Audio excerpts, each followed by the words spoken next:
ha sollevato il caso, l'accertamento presso alcuni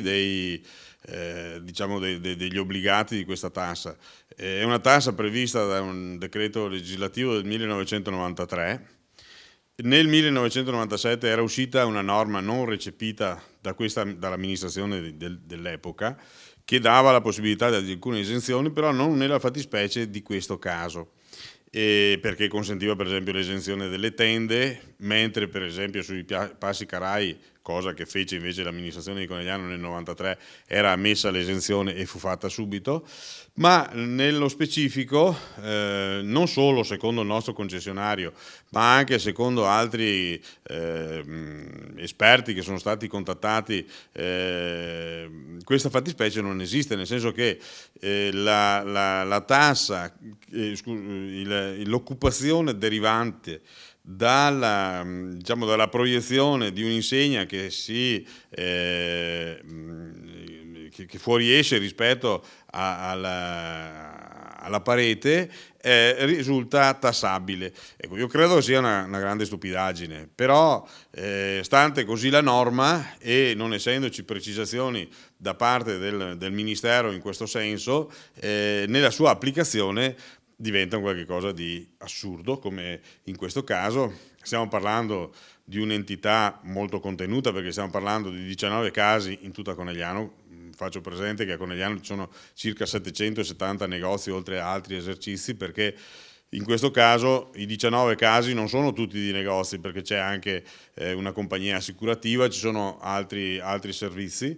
e per un importo che è una inezia, perché parliamo di 300 euro, per cui è più una questione di principio che una questione di sostanza. Non è un problema per il bilancio del Comune di Conegliano, è il fatto che la norma imporrebbe la sua applicazione. Noi stiamo cercando, anche su sollecitazione, in accordo con l'associazione dei commercianti, di toglierla, e quindi stiamo valutando quali sono le nostre possibilità. Se ci viene incontro il Ministero, bene, con questa,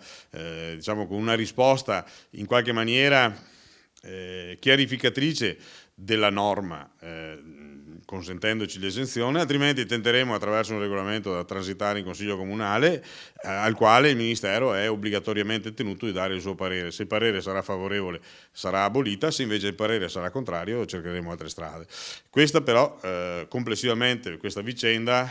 ci pone una questione, che è quella relativa a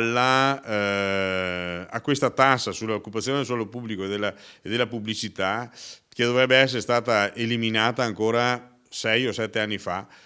poi però purtroppo attraverso una tassa unica comunale che era stata ipotizzata dai vari governi, che non è stata ancora messa in campo, e mi auguro che arrivi al più presto, perché altrimenti andremo avanti attraverso queste come si può dire, tasse accessorie, se non meglio definibili balzelli, che sono odiosi. La tassa quindi che si va ad aggiungere già al peso dei commercianti. Come sta nei negozi, i negozianti commercianti di Conegliano?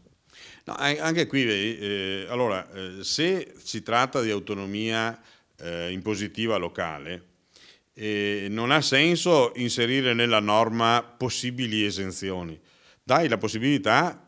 a tutto tondo al comune di dire come applicare una tassa sulla pubblicità o una tassa sul suolo, perché una cosa che mi è capitata per esempio l'anno scorso con questo concessionario, che ha fatto una ricognizione puntuale di tutte le situazioni e quindi ha sanato anche situazioni magari che sfuggivano alle precedenti tassazioni, c'è stato un gettito superiore, al che l'amministrazione aveva pensato di ridurre i parametri, e quindi se c'è stato un recupero fra virgolette dell'evasione, che ne beneficino tutti quanti i commercianti e coloro che in qualche modo sono coinvolti o che sono colpiti da questa imposizione. Le aliquote che il Comune di Conegliano ha applicato sono minime e quindi non si può andare sotto. E allora io direi, se la norma sarà fatta, e deve essere fatta perché è anacronistica questa impostazione, e che sia una norma libera per quanto riguarda l'attività del comune, che il comune possa liberamente